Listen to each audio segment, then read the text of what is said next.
Hello आप सभी को। तो आज हम लोग पढ़ेंगे 01 नैपसैक का एक और मेथड है करने का, मेमोराइजेशन। हमने रिकर्सिव सॉल्यूशन इसका देख लिया कि 01 नैपसैक प्रॉब्लम को हम रिकर्सिव तरीके से किस तरीके से सॉल्व करते हैं। आज हम इसका मेमोराइजेशन देखेंगे। इसको हम बॉटम अप अप्रोच भी बोलते हैं, ठीक है। तो हमने रिकर्सिव सॉल्यूशन देखा था। अगर आपने नहीं देखा है तो आपको उस वीडियो का लिंक जो है वीडियो डिस्क्रिप्शन में मिल जाएगा, तो वहाँ जाके देख सकते हो, आपको पूरा अच्छे से समझ में आएगा। आज हम मेमोराइजेशन देखेंगे, ठीक है। तो देख, मेमोराइजेशन में बेसिकली हम करते क्या हैं, ठीक है। सबसे पहले मैं आपको बताऊंगा कि मेमोराइजेशन की हमें ज़रूरत क्यों पड़ती है, ठीक है। तो देखो, मेमोराइजेशन में हम बेसिकली क्या करते हैं कि हम जैसे हमने कोई चीज़ सॉल्व की, हमने कोई स्टेप पे वैल्यू निकाल ली, तो हम उस वैल्यू को पहले स्टोर कर लेते हैं फॉर फ्यूचर यूज़। कि हमें अगर फ्यूचर में इस वैल्यू की ज़रूरत पड़ी तो हम इसे डायरेक्टली यहाँ से यूज़ कर लेंगे, हम दोबारा इवेल्यूएट नहीं करेंगे। मैं आपको एक एग्जांपल समझाता हूँ। जैसे कि मान लो फिबोनाची का एग्जांपल है। फिबोनाची क्या होती है? फिबोनाची सीरीज इस तरीके से होती है 1 1 2 3 5 5 3 8 8 5 13, इस तरीके से फिबोनाची सीरीज़ आगे बढ़ती है। तो ये बेसिकली हो क्या रहा है कि जो ये मेंबर है ना, ये इसके लास्ट दो मेंबर का सम है। ये वाला जो मेंबर है, ये इसके लास्ट दो मेंबर का सम है, ठीक है। तो अब हमें मान लो कि हमें क्वेश्चन में उसने बोला कि मेरे को nth फिबोनाची नंबर दे दो, या फिर ऐसे मत मानो, उसने बोला कि मेरे को 5th फिबोनाची नंबर दे दो। तो 5th फिबोनाची नंबर के लिए क्या करेगा? ये अपने 4th पर कॉल करेगा और अपने 3rd पर कॉल करेगा, ठीक है। फिर ये अपने 3rd पर कॉल करेगा, और ये 2nd पर कॉल करेगा अपने दो लास्ट के, और ये अपने 2nd पर कॉल करेगा और अपने 1st पर कॉल करेगा, ठीक है। अब देखो हो क्या रहा है यहाँ पर, इसने अपने 4th और 3rd पे कॉल किया, ठीक है। तो एक बार 3rd यहाँ पर कॉल हुआ, ठीक है, और फिर इसने 4th ने भी एक बार 3rd पे कॉल कर दिया। तो ये वाली जो कॉल है ये रिपीट हो गई ना, ये कॉल। क्योंकि अगर हम इस 3rd पे जो वैल्यू है, अगर हम उसे एक बार एवेल्यूएट करके स्टोर कर लेते तो हम उस वैल्यू को यहाँ पर डायरेक्टली यूज़ कर सकते थे, हमें वो दोबारा एवेल्यूएट करने की ज़रूरत नहीं पड़ती। सेम ही केस यहाँ पर है। देखो, यहाँ पर 4th ने 2nd के लिए कॉल किया है, फिर 3rd ने भी 2nd के लिए कॉल किया है। तो ये वाली कॉल्स रिपीट हो रही हैं, हमें बार बार सेम वैल्यू को निकालने के लिए बार बार एवेल्यूएट करना पड़ रहा है। तो हम इसका एक तरीका है कि हम इसको स्टोर कर लें। स्टोर कर लेंगे तो हमें बार बार कैलकुलेट करने की ज़रूरत नहीं पड़ेगी। ये तो मैंने आपको दिखाया एक बहुत छोटे से, मतलब 5th फिबोनाची नंबर दे दो। जब हम बड़े बड़े निकालते हैं ना, तो बहुत सारी कॉल्स रिपीट होती हैं। तो इसलिए ये थोड़ा सा बेटर तरीका है मेमोराइजेशन, ठीक है। अब हम आ जाते हैं कि आपको समझ में आ गया कि मेमोराइजेशन क्या होता है और इसकी ज़रूरत क्यों पड़ती है। तो अब हम आ जाते हैं कि मेमोराइजेशन करते कैसे। तो देखो, मेमोराइजेशन के लिए सबसे पहले हम बनाते हैं एक मैट्रिक्स। मैट्रिक्स का नाम देखो, मैंने मान लो डीपी दे दिया, ठीक है। और इसका जो डेटा टाइप होगा, इस क्वेश्चन के लिए इसका डेटा टाइप होगा इंट, ठीक है। और मैट्रिक्स का फिर हम डायमेंशंस की ज़रूरत पड़ेगी हमें, ठीक है। अब हम इन डायमेंशंस को कैसे निकालें, तो मैं आपको बताया था कि आपको रिकर्सिव कोड सिखा दिया मैंने कि रिकर्सिव कोड किस तरीके से लिखते हैं। तो हमें जो इसमें ज़्यादातर चीज़ें जो मिलती हैं ना, वो हमें इसी से मिलती हैं, इस रिकर्सिव कोड से मिलती हैं। डायमेंशंस भी इसी से मिलेंगी, और जो इसका कोड होगा ना मेमोराइजेशन का, वो भी इससे कहीं ज़्यादा डिफ्रेंशिएट नहीं करेगा। 2-3 लाइन का ही डिफरेंस आता है, बाकी रिकर्सिव कोड 2-3 लाइन ऐड करने पे मेमोराइज्ड कोड हो जाता है, ठीक है। तो अब हम दोबारा आ जाते हैं कि डायमेंशन कैसे मिलेंगी, ठीक है। तो डायमेंशन के लिए हम अपने रिकर्सिव कोड को देखेंगे। तो मैंने रिकर्सिव कोड लिख के रखा हुआ है, हम अपने रिकर्सिव कोड को देखें। तो देखो, रिकर्सिव कोड कुछ इस तरीके से, हमारा रिकर्सिव कोड यहाँ से है। इसमें मेरे पास 4 वेरिएबल है, weight array, value array, and और डब्ल्यू, ये 4 है, ठीक है। तो मैं डायमेंशंस निकालने के लिए मैं क्या करूँगा, मैं जहाँ जहाँ इस पूरे कोड में रिकर्जन कॉल किया है ना, वहाँ देखूँगा कि इन चारों में से कौन सी चेंज हो रही है, ठीक है। तो जो चेंज हो रही है वो मेरे डायमेंशंस हो जाएंगी। तो देखो, जैसे कि मैंने यहाँ पर रिकर्जन कॉल किया है, यहाँ पर वेट एरे सेम है, वैल्यू एरे सेम है, बट ये जो डब्ल्यू है ये चेंज हो गया और एन चेंज हो गया। फिर मैंने यहाँ पर रिकर्जन कॉल किया, यहाँ पर weight array, value array same है, डब्ल्यू भी सेम है, बट एन चेंज हो रहा है।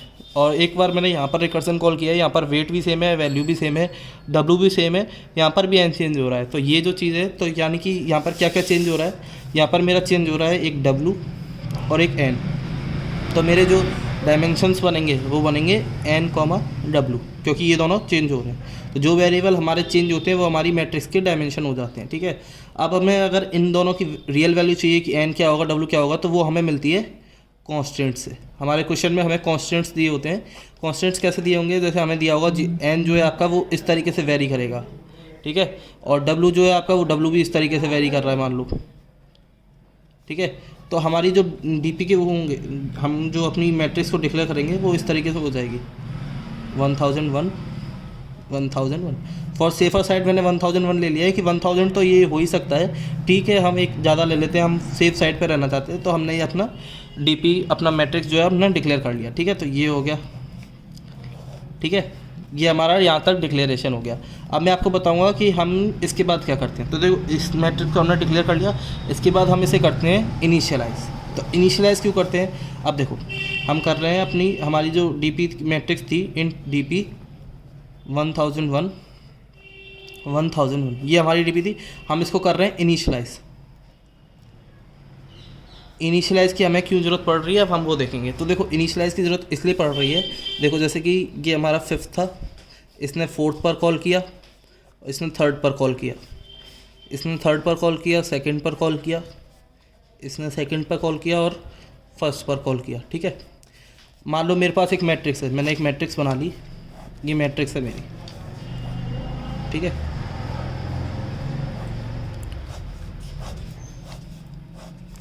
अब मैं इसमें वैल्यू स्टोर कर रहा हूँ, मैंने ये मैट्रिक्स बना ली। अब मैंने ट्रैवल करना शुरू किया, तो क्या हुआ, देखो मैं 5th पर आया, 5th से मैंने 4th और 3rd पे कॉल किया। ठीक है, और फिर यहाँ पर भी कॉल रिपीट हुई, ये 3rd और ये 3rd। अब मेरे को पता कैसे चलेगा कि मैं जब जैसे मान लो कि ये जो 3rd है ना, मैंने मान लो इस सेल में ये सेव कर रखा है। ठीक है, ये वाली जो सेल है मैंने इसमें ये वैल्यू सेव कर ली है, तो मेरे को पता कैसे चलेगा कि मैं इस सेल पर पहले विज़िट कर चुका हूँ कि नहीं कर चुका हूँ। मान लो कि जैसे कि देखो जैसे कि ये सेल खाली है। ठीक है, मैंने यहाँ पर ये 3rd पे आया और मैंने यहाँ पर देखा, यहाँ पर कोई या तो सेल खाली है या इसमें कोई वैल्यू पड़ी हुई है, कोई गार्बेज वैल्यू पड़ी हुई है।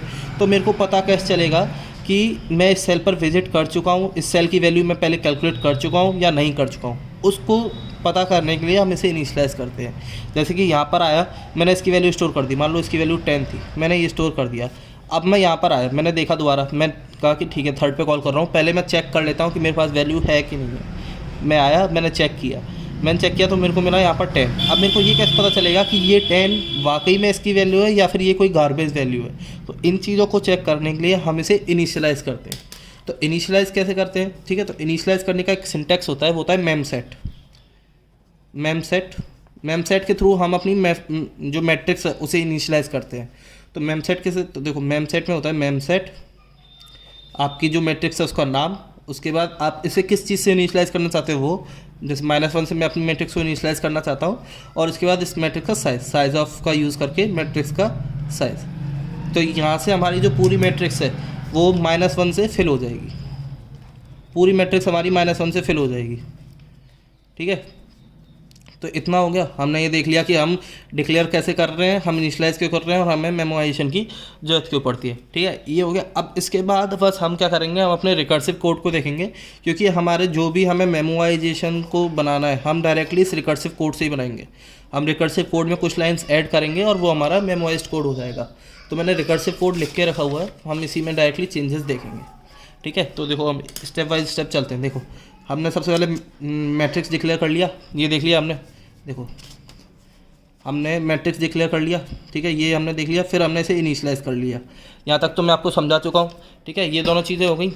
इसके बाद अब क्या है कि हम देखेंगे अपना नैपसैक।